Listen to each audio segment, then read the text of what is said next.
Hi everyone, my name is Gregory Adam Scott, and this is my game, Armored Commander 2, the World War II Tank Commander Roguelike. This video is intended as a quick start guide to the game for those of you who maybe picked it up during the recent Steam Wargame sale. Maybe you've had the game for a while, tried it out, didn't get very far, but want to eventually get into it. Or perhaps you're thinking about getting into the game or trying the demo, because most of the aspects of this quick start video will apply to the demo as well. So we start here on the main menu screen. On the top left of the screen, you'll see a random tank drawn from the game. Today just happens to be one of my favorite, one of the Sherman Fireflies. From here, you have access to a number of different options. I've also disabled the main menu music just so you can hear me. All of these options are in the options menu. You can change font size, full screen options, music volume, animation speed, all different types of things. But if you're just trying out the game for the first time, probably want to leave these as they are. I'm also using keyboard input, but it does support either controller input, including on a Steam Deck. And I apologize because my keyboard is fairly clicky, so it is a little noisy. So let's jump right in. If you want to learn the game, I would definitely suggest the tutorial. Basically, it takes you through a training mission mid-war in England. You're training with the Canadians in the Ram tanks. It's set up as a kind of a real training mission where you're attacking wooden targets, but there's a lot of slides that pop up to give you kind of basic ideas about different parts of the game. Since I'm doing this as a tutorial, we don't need that though. So let's jump right into a new campaign. You'll see here you have a number of different options for campaigns, everything from the early war through to the mid-war and late war. I also have a mod installed. There are a couple mods available both on the Nexus and on the game's Discord. The one that I happen to have installed is a kind of a work in progress Vietnam War mod. I won't be playing that today. What I will be playing is the Poland campaign on the German side starting from September 1st, 1939, especially because this is one of the campaigns that's available in the demo. It's early war. It's fairly simple, and playing as the German side, it's a pretty low difficulty as well. It's rated 3 out of 10. So from here, you can also select the length of your campaign. I'm just going to be playing 1 or 2 days, so it doesn't really matter. But if you want to plan on a shorter campaign, you can do it for this campaign, anything from 4 all the way up to the full 20 combat days. So I'll leave it at 20 and I'll proceed. I do have a saved game already in progress just for testing. In Armored Commander 2, you can only have one campaign going at any one time. So if you do want to restart a new one, it'll prompt you and make sure that you want to erase your old one and start a new one of this campaign. So yes, we do. Next screen is the campaign options. These will change to various aspects of the game, and if it makes it harder, it will give you a victory point modifier to your score at the end of every combat day to reflect the fact that you're playing a more difficult game. If you're just getting started, I would suggest the options that are on the screen. Player Commander, I would leave on because it keeps the kind of permadeath roguelike idea where you are in the position of your commander. If your commander dies, your campaign is over. If you turn this off, basically you can continue to replace your crew, including your commander, indefinitely. Fate points are on. Fate points are kind of special points that you can use to save yourself from death. Especially when you're just getting started, I would leave these on. And then right at the bottom, enemy AI difficulty, I would put it to easy to start. But once you get a hang of the game, I would put it right up to very hard to make the AI as active and as aggressive as possible. When we play the community challenges on Discord, where we all vote for a campaign, each of us play through it to try to get on the leaderboard with the best victory point score. We usually set the options to a total of about 125% or so. But if you're just getting started, this is probably a good option for you. So another thing I'll mention at this point is at the bottom of the screen, or somewhere on the screen, there's almost always going to be a list of your current commands. The keys are highlighted in blue, and then on the right, it'll tell you what to do. So there's no need ever to look up a kind of like a manual or a quick guide. Your options in any different screen are almost always given to you very clearly. So let's go with this. I have a choice of various different historical tanks from the period. I'm going to go with the 38T because it's my favorite. It's kind of a well-rounded option for this early part of the war. If you want to, you can actually give your vehicle a nickname right to start, but lots of us like to wait and see how it turns out before we choose a nickname for it. So pick this to start. And we go into our first combat day. So the combat days are generated randomly over the campaign. Sometimes you'll start on the very first day of the campaign. Sometimes you'll start a little later. And the campaigns are set up so that different weeks have different possibilities of day missions reflecting how the campaign went historically. So for today, we've been assigned a spearhead, which asks us to move as quickly as possible through terrain, capturing points along the way. This is the campaign calendar interface. From here, there's various command tabs and screens that you can access on the bottom left here. So we can take a look at our crew and our vehicle. We see the 4 crew that we have and another description of the vehicle that we're in. We can take a look at our journal, which doesn't have anything in it because we haven't done anything today.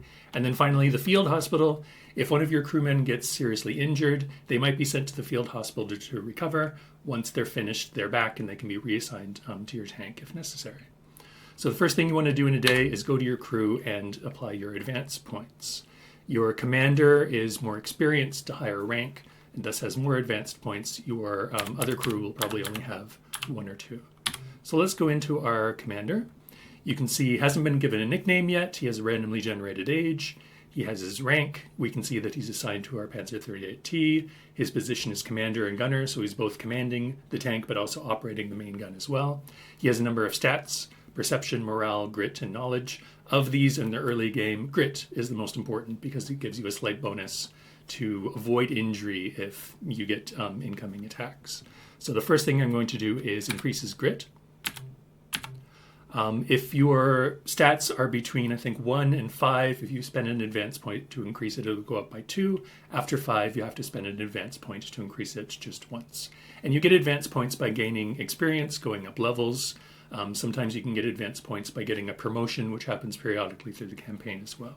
So let's increase his grit so that hopefully he survives a little longer. Let's also increase his morale. And then let's take a look at the skills. There's a huge number of skills that you can give different crewmen. Depending on their position in the tank, these might be more or less useful. At the moment, virtually all of these skills have required stats. Some of them have prerequisites so that you need to get, for example, let's see, first you need to buy enemy spotted, only then can you add never surprised, which is kind of like a stronger or leveled up version of the same skill. But what I'm interested in are the skills that will keep him alive. Gymnast is an excellent one because it means if your tank is taken out of action and you need to get out fast, he has a better chance of doing that. So let's add Gymnast. And I want to take a look at one of the kind of commander skills. Direct fire, well, that doesn't work because we're also serving as the gunner. Driver direction might help. So let's bump our perception up 2 points. We have 1 advance point left. Let's add driver direction. So this will make our sort of commands to the driver, helping the driver out. It'll give us a better chance of moving around the map when we want to. All right, so that is our commander gunner. We also have a loader. Does he have any possible skills? Not at the moment. Let's increase his grit for survivability. Driver, he doesn't have any yet. Let's add another point of grit for him. And then finally, our assistant driver slash radio operator do the same. He starts with a grit of 1. We definitely want to increase that. All right, so we've spent all of our advance points. We'll get more advance points as we progress through the campaign, but we've given our crew slightly higher stats, a skill in one case, and that'll help them survive the day. So in the command menu, let's go back to tab 1, and let's start the day. So first of all, the combat day is beginning. We have to load up our tank with ammo. We have a 37mm long-barreled gun that can use high explosive, HE, armor piercing, AP, and later on in the campaign / later on in the war, we'll get access to armor piercing composite rigid, which has a very dense, usually a tungsten core, much more effective at penetrating armor. Against the type of tanks that the Polish have, we don't really need that all much, but it'll come in very handy if we choose to take this crew and this tank into the next part of the war and invade France in May of 1940. Now, the best thing to do on this screen if you don't know what you're doing is just to hit X, which will load you out with a kind of a recommended loadout for your gun that gives us 50 high explosive and 16 armor piercing. If you see this RR here, that's the ready rack. It's a kind of a ammo storage box that's very close to the gun, much easier for the loader to draw from this to reload quickly. It's also preloaded our ready rack with 4 HE and 2 HP. So our gun is loaded. Let's head on. So now we're in the campaign day interface, and we'll spend most of the day here unless we encounter a battle. As you can see at the bottom of the screen there with a little @ symbol, that's us. All around us is enemy-held territory, the kind of the frontier of Poland as we start to invade. It's currently 5:33 in the morning. The sun rose at 5:08, but it took us some time to get to the battlefield and get our tank ready. The sun is due to set at 6:50 p.m., and around that time, that's when the day will end. Depending on the campaign and the time of year, the sunrise and sunset times will be different. If you're further north, of course, the days will be longer in the summer, much shorter in the winter, less of an effect the further south that you go. All of the campaigns have a kind of an internal location set, and there's a fantastic Python library to automatically calculate the sunrise and sunset dates. So again, we have the command menu on the left underneath the portrait and stats for our tank. This gives us various tabs that we can look at. If we want to check on our supplies, the type of ammo that we have, it's right there. If we ever want to request a resupply, request a supply truck to come out and give us more ammo, we can do that here. Of course, we've just started the day, no need for that yet.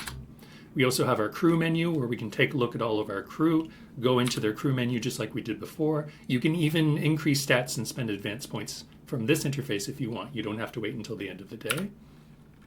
The travel menu is the one that you'll use most often, that allows us to travel around the map, capture territory, fulfill objectives, and eventually get into a battle as well. In the travel menu, you can see we have various types of support available to us. Air support, we can call in planes and bombers to help us attack an area. Artillery support, same, but for off-board, sort of long-distance artillery. And unit support, we're only commanding sort of a single tank. Go over to the battle group menu here. We also have a squad of tanks that's traveling with us. 2 more 38Ts and a 35T as well. And this squad is generated randomly by the campaign. It'll usually be something sensible that is relatively historical for a small armored battle group. But as I said, we also have unit support. So after we move into, or before we move into a new piece of enemy-held territory, we can request other units from our forces to come in. And if we enter a battle, they will spawn and hopefully give us an advantage in the battle to come. All right, so before I start moving, finally, on the right side of the screen, you can see it's summer season.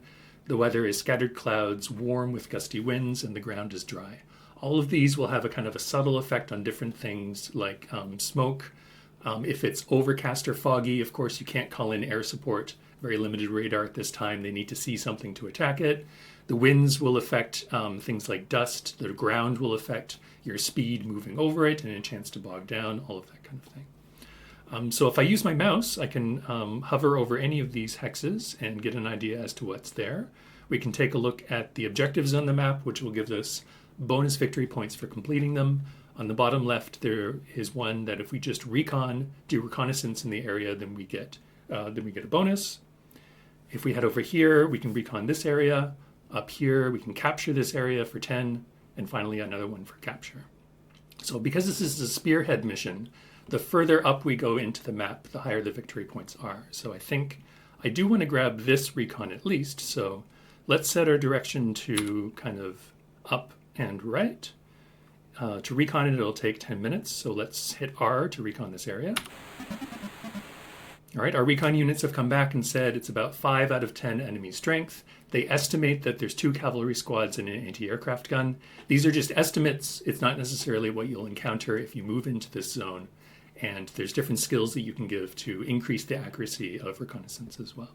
So cavalry squads, anti-aircraft gun, they don't pose too much of a threat to our tank. I'm happy to move in with maybe just advancing fire. Advancing fire will use a few HE rounds and some MG fire to try to pin targets before you head in. So I'm just about ready to head in. All right, so let's head into the enemy-held zone and see what we find. That's our advancing fire. In the end, nobody was there, so we capture it and get 1 victory point for capturing this woods hex. Okay. That won't last forever, though, and eventually we are going to run into enemy resistance. So let's see what's in this hilly zone here. Tankette, also no issue for us. Let's just move in. And we found some resistance. So once that happens, we go into the battle mode or the scenario layer, where you can see on the right, our tank and our squad is in the center, and everything around us is sort of very abstractly indicated as to whether it's in close, medium, or long range, and whether it's basically in front, to the left or right, or behind us. And as you move around, your point of view stays in the center. Everything else in the world is rotated and moved around you as you go. So you can see in the center, if I mouse over, there's us. We're moving in hills terrain. Different types of terrain will show up. The entire zone is hills, but of course there's going to be some hills, some brush, some flat land, maybe even some villages as we move through. The particular terrain that you're in will be generated based on the zone, and different zones, of course, will give you very different types of terrain that you can be in at the moment. Right now we're in a very good position. If you see this HD indicator at the bottom of the screen, and also up here on the left in our unit card, that means that we're hull down. There's some kind of something solid, like a hill or a wall, that's in front of us and will protect us from incoming attacks from that direction. Unfortunately, the enemy that we haven't spotted yet, but we know is there, is kind of off and to our right at long range. So the first thing we need to do is close that range and spot them. So I'm going to set the orders for my crew. For the moment, my commander is going to direct movement. Loader, I'm going to set him to reload, although he's not going to be doing so yet because I'm not firing the gun yet.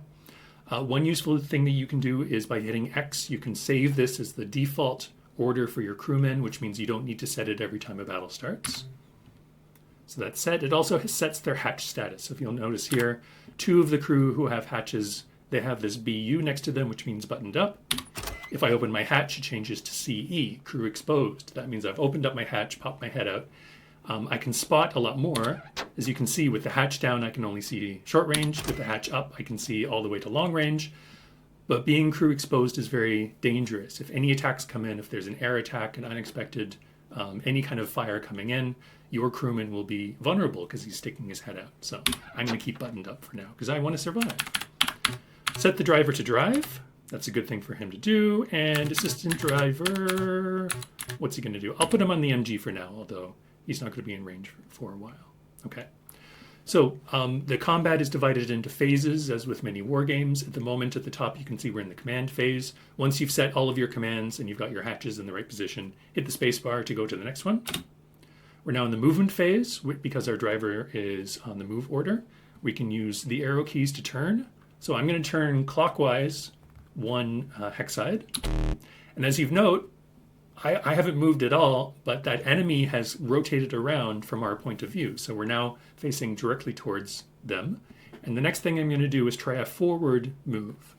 Now, the game represents things extremely abstractly, right? You see here, there's just this kind of green hex, but within that, there's lots of different hills, trails, cliffs, all kinds of different terrain, which means when you try to move forward, you might not necessarily move forward far enough to bring everything 1 hex down. But if you try a move and fail, your chances of success on the next turn will be greater because you've moved sort of part of the way that you need to make that kind of full hex jump. So I'll try to move forward, and I do. I didn't get an extra move. Some faster tanks have a chance of actually doing 2 moves in 1 turn. My move is finished. I can't rotate after I move forward or backward, so the game has proceeded directly to the shooting phase. Now at the moment, the only crewman who's manning the weapon is the assistant driver. He only has 1 hex of range. There's nothing for him to fire at, so I'm just going to hit space and end this phase. Next thing that's going to happen is the allied action phase. So our squad mates who are here, you can use the mouse wheel to change the stack order in a hex. Our squad mates will get a chance to do things. They might use their weapons. They have a chance to spot enemy units. They act according to your orders, basically. And at the moment, they're on fire at will orders. You can also tell them to hold fire, prioritize your target if possible, give them different orders. But you can't directly control your squad mates. They're going to do what they think is best. All right, one of our squad mates spotted a TK3, and the TK3 attacked one of our squad mates with an MG to no effect. So let's take a look at this enemy. This is a tankette. It's armored, but it has less than 10 millimeters of armor, has a fixed turret, and just a turret MG. Considering we have up to 30 millimeters of armor on the front, it's not really a big problem for us. But we do want to change our orders. So I'm going to get my commander to operate the gun. Reloader is reloading. Driver doesn't have to do anything. And assistant driver can pass ammo. He's not going to do anything with his bow MG because it doesn't have enough range, but he can help to pass up shells to me so that I can reload faster and potentially get off more than one attack in a phase. So on that. Now we're in the shooting phase and we have a chance to shoot at our target. I'm going to choose AP ammo because this is a tank and I need to penetrate its armor. I'm going to use the ready rack, and this gives us an ROF, or rate of fire, chance of 28.4%. If you pass this roll, then you get a chance to do a second attack, third attack, etc. in the same phase, which is very handy once you've spotted a target and want to pour in fire on it. So let's fire at this Polish TK3. So it's a ranged attack. We are attacking with our 37mm long-barreled gun with AP on the TK3. The base chance to hit because of the range is 70%, but that's modified by different factors. It's a very small target. TK3 is a tankette. It's only big enough for like 1 or 2 people.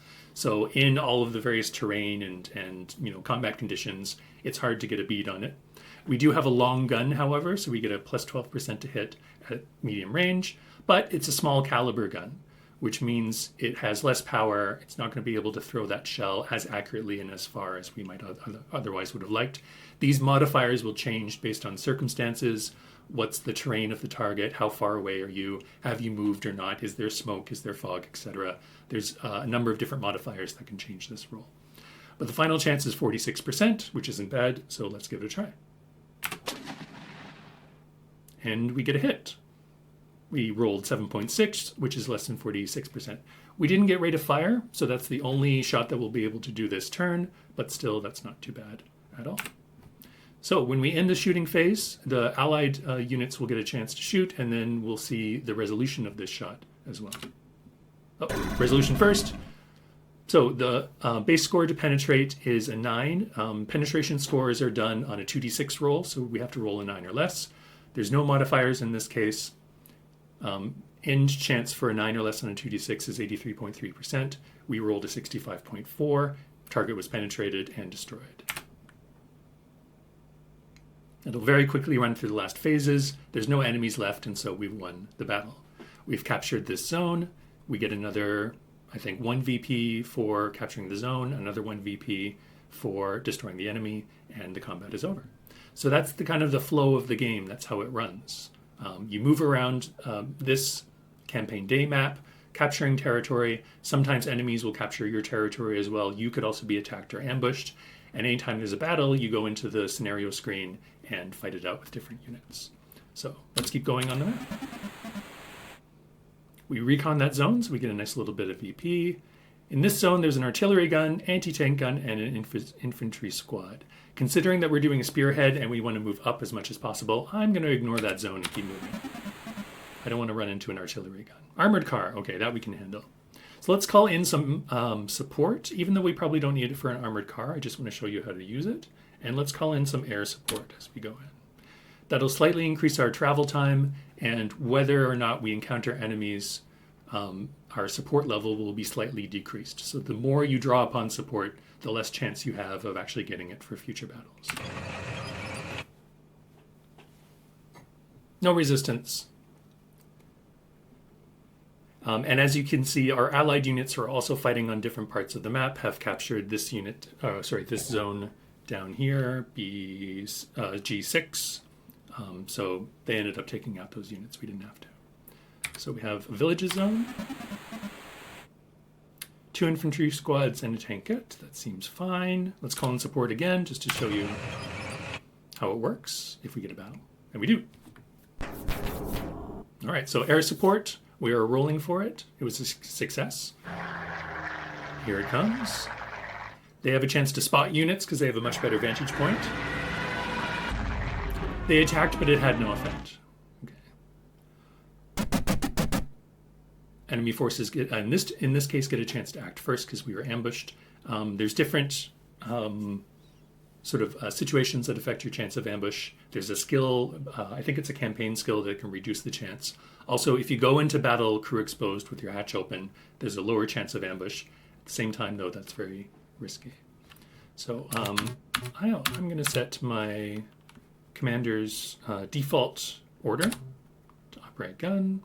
And at the moment, we're in wooden buildings. We're not hull down, but I'm just going to stay put for a moment and hope that my allies spot these unknown unspotted enemy units. Not going to fire yet. It's very unlikely that you'll hit an unspotted unit. If you see, yeah, you get a -40 because you haven't actually, you know it's in the area, but you don't precisely know where it is. I don't want to waste ammo on that. So we have 7 TP that was spotted. And this unit here is still unspotted. 7 TP is actually quite a good tank. Not quite as good armor as ours, but it has the exact same gun as we do. So that is definitely a threat to us. If it hit us, there's a good chance that we could be knocked out. It is in broken ground, which is not too bad, and we're facing the side. So I'm going to stay put, and I'm going to take a shot on this 7 TP, even though it's at long range. Let's get the assistant driver to pass ammo. Driver can stay put. Now, as you can see, these highlighted yellow hexes are where my gun can shoot. At the moment, my turret is facing upwards. So I'm going to need to rotate the turret. And you can see the little turret depiction rotating too, so that I can attack this 7 TP out here at long range. So fire. Not a great chance because I did have to rotate my turret first. I won't get that same penalty if I stay put and do the same attack next turn.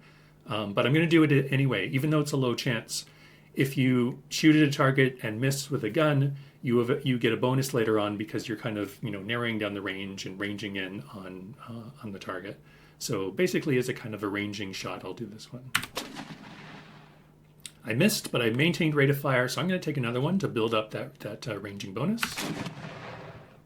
Hey, and I managed to hit. As you can see, for the second shot, we got an acquired target bonus, which added 20%. That was enough to give us a pretty decent chance, and we got a lucky roll. So we got a hit on that 7 TP at long range. That's all we can do this phase, so let's see what that hit does. It bounced off. We didn't make the penetration roll, so we got a hit, but it wasn't enough to penetrate its armor. As I said, this has pretty good armor. It has 2 on the side, so no luck there.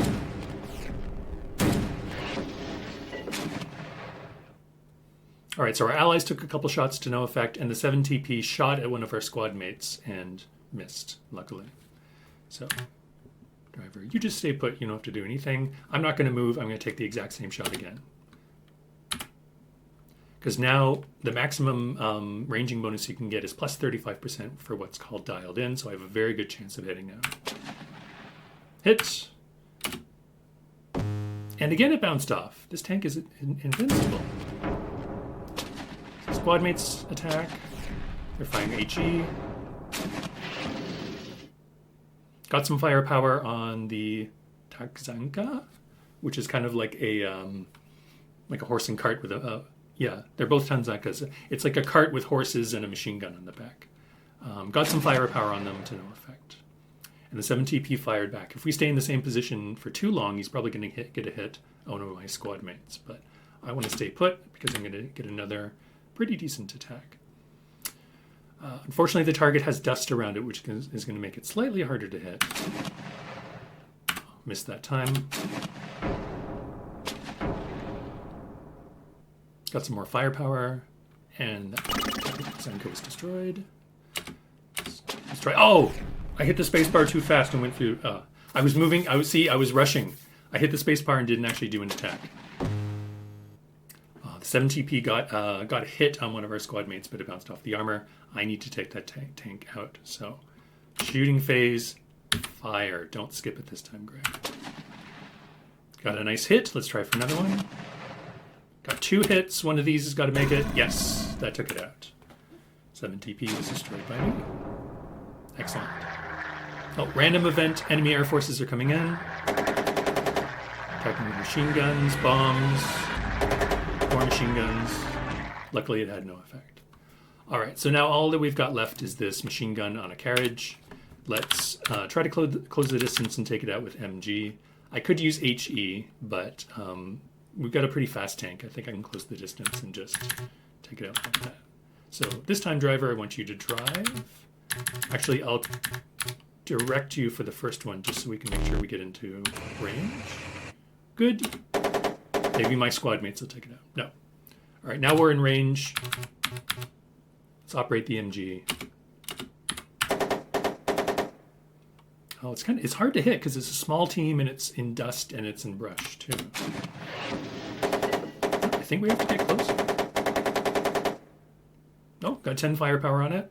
That was enough to do it. Excellent. Thanks, guys. Squad mates helped us out. All right, and our friendly forces have actually pushed ahead of us and grabbed this zone too. There's a capture zone there that I want to take a look at. Anti-tank gun. That's bad news for tanks. They're kind of designed to take out tanks. So as we go in, let's bring in artillery and unit support. For unit support, you get a choice of the category. You don't get to pick specifically what units arrive. For an anti-tank, I'm actually going to pick recon because I'd like to spot it very quickly, and if they can get up close enough, even just MGs, machine guns, will be enough to take it out. All right, there is a battle. Does the artillery arrive? Nope, not this time. Did the units arrive? Yes. What do we have? PSW 221. Not too bad. A little armored car could help us out. Recon units are helpful because even before the battle starts, they do a roll to try to spot hidden units. Sometimes it can reveal things that you wouldn't have otherwise seen. All right, but now we're facing something which is very likely an anti-tank gun. Two ways of dealing with this. One, you can stay put, keep it at long range, try to get hull down, and just kind of fire things at it. Another option, which some players prefer, is to drive in as fast as possible, overrun it, and just take it out with machine guns. The second option is very risky. I want to stay alive, so I'm going to stay in place. Now, we're currently, when the battle begins, hull down, but that's to the front, and if the attack comes from the side, it won't be nearly as helpful. So I'm going to direct my driver, turn so that he's in the front, and try to get back into a new hull down position. Wasn't able to. All right, still unspotted. Oops. I was on direct fire, not direct movement, that's why. Still no hull down. Friendly armor car moves a little more. Try it again. It's not working. One of our squad mates is trying to hit it. Oh, got some firepower on it and destroyed it. Nice. Good going, guys. Thank you. Well done. All right, what's in this capture zone? Infantry squad. Oh, easy peasy. Let's bring in some artillery anyway. Now with capture objectives, there's always going to be a battle. You can't just grab it without fighting. Nice, got some artillery. Spotting rounds. There's one squad of riflemen. Some 10.5 centimeter guns are going to fire. Hit it with 11 firepower. And reduced it, so it's going to be less effective, but it's still alive. And the riflemen surrender. Excellent. And we completed the objective. Wonderful, let's keep going. Now you'll notice here, enemy forces actually grabbed this zone to our left, so at the moment we're completely surrounded, which means if we did want to bring up resupply, it would be more difficult because those supply trucks have to make their way through enemy-held terrain to get to us. But in terms of ammo, we're still doing really well. Got enough HP, I think, to continue, so we don't need supply.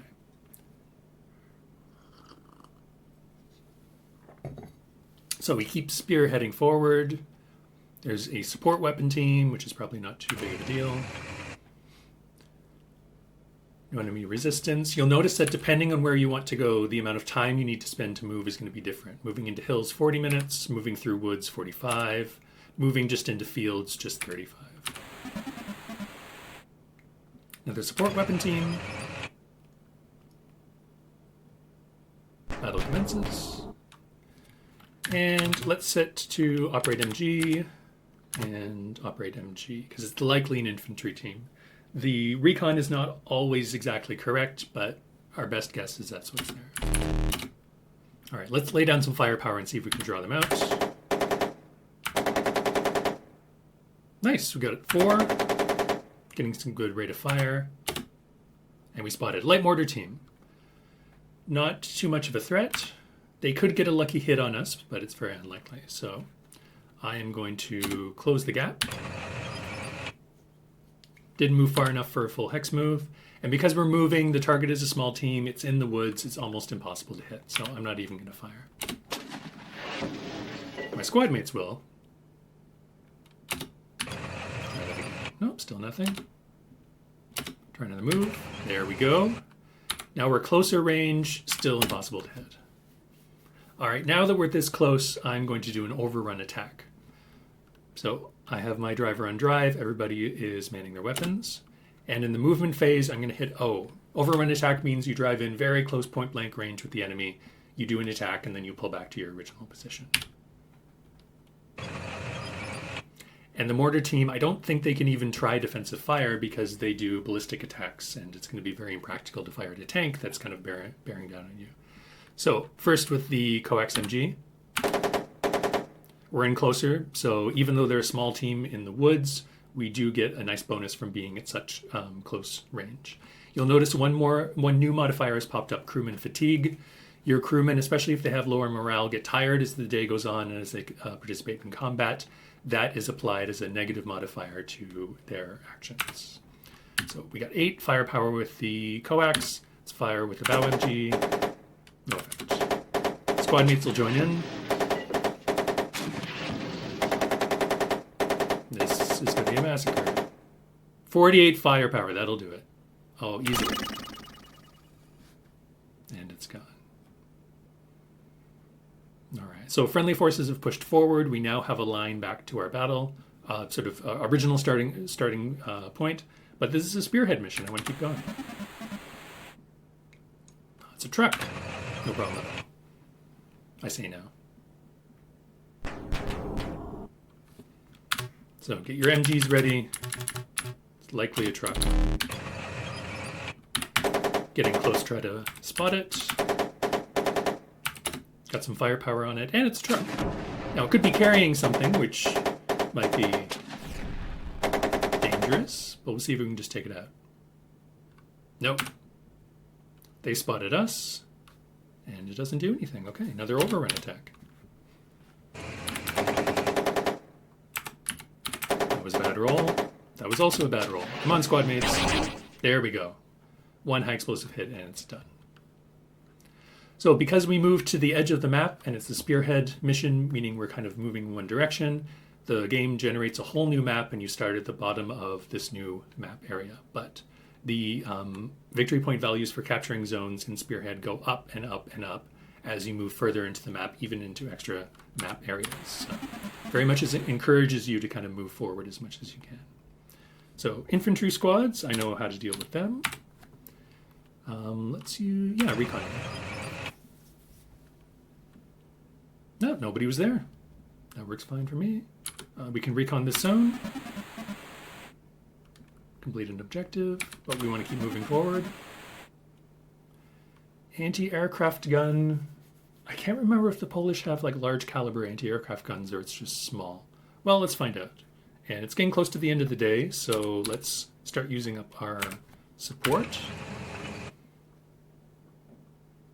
It does add a little time to the travel time, but it's well worth it. Might as well use it if we have it. All right, air support. Didn't spot anything. Attacking anyway. It hit it, but had no effect. All right, unit support. That was a bad roll. All right. Drive.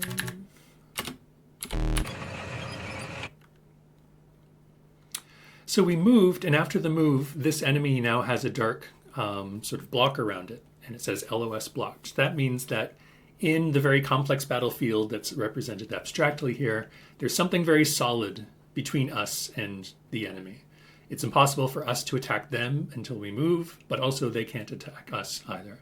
Lines of sight are calculated between every pair of units on the board, which means some of our squad mates might have line of sight, even if we don't. But for the moment, even if that is a horrible artillery or anti-tank gun, it can't shoot at us because there's something in the way. All right, I'm going to direct my driver because I do want to close the distance. Still didn't work. All right, so it's a gun, but it's just a 40 millimeter autocannon. Still a threat, but not as bad as I feared.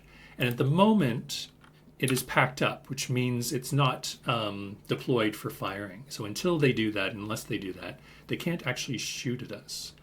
But I need to get into a position where I'm in line of sight of them, and I want to close the distance as well so I can use the MG. So I'm going to do another move action. There we go, and I use my commander's direct movement, which means he can't fire this turn, but my squad mates can. Oh, he spotted us and has dug in. That gives him an extra bonus against attacks. Still not deployed though, so he can't shoot at us. So in that case, it's going to be hard to hit from this distance. I really want to move in close and do an overrun attack. Because this unit is in wooden buildings and it's dug in. It's going to be very hard to hit from anything but point blank range. All right, we're in close now. So now we're going to go move in for an overrun attack. And this makes perfect sense because the unit's packed up. It can't even do get off a shot at us as we overrun it. Oh, it deployed itself as its defensive action. Okay. Well, I have to take it out now or else it's going to shoot at me in the next turn. Good, that's 18 from 2 shots. And no effect from the bow. Squad mates are going to add to that. That's a good sound. 84 firepower. Yes. There's nothing left. There's nothing left of that squad. Okay, good. I'm really glad he wasn't able to get off a shot again. Self-propelled AA gun. That's probably just like a gun on a truck or something. No resistance. So it's 5:39. We have just over an hour left. Let's see how much more victory points we can get. Recon that. Infantry squad and trucks. I can handle that.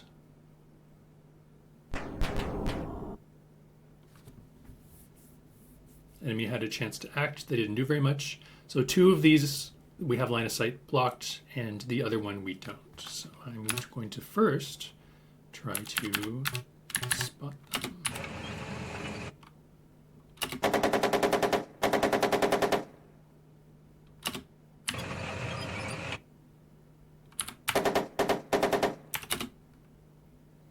They must be small squads because we haven't spotted any of them yet.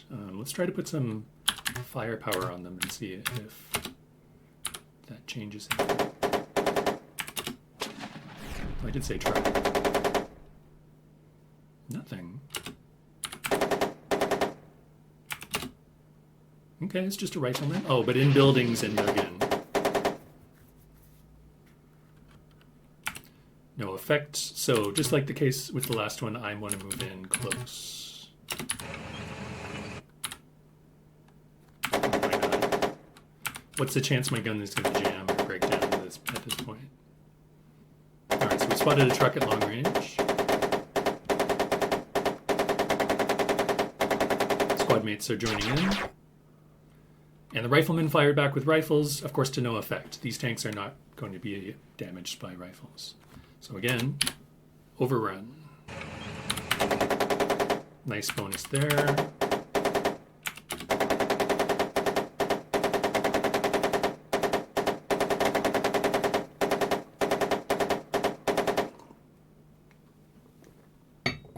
That'll do it. Still haven't spotted that unit. Let's go deal with the truck first. Okay, 2 trucks.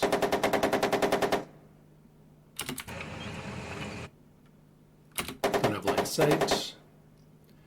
We're in villages, so there's lots of different buildings around, which means there's often going to be cases where the line of sight is blocked. Still blocked. Not for my squad mates. Nice, took out the truck. Let's go get that other one.